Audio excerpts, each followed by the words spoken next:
à la scie avec une hache. Ils sont une vingtaine de charpentiers venus de toute l'Europe à travailler du bois de chêne pour reconstruire à l'identique la ferme numéro 7 de la cathédrale Notre-Dame de Paris. Si on fend cette grande gerce qu'on a en tête et en pied, on risque de se trouver avec deux parties qui ne vont pas être égales. Sur ce chantier, vous ne verrez pas de machine.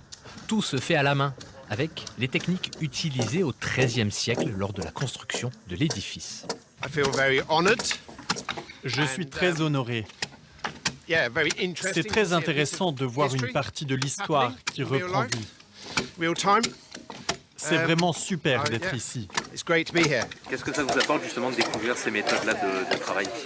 Une autre approche du travail, de la matière aussi. C'est intéressant. J'ai l'impression de recommencer à zéro un petit peu aussi. Pour les charpentiers, le bois est un matériau précieux.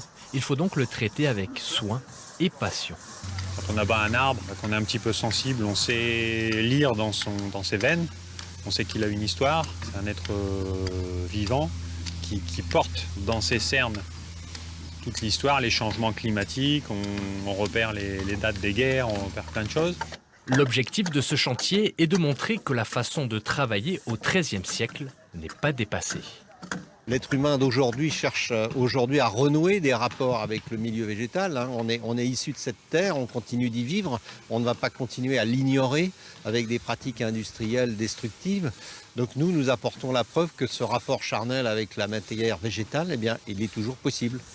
La ferme sera présentée aux équipes en charge de la reconstruction de Notre-Dame de Paris.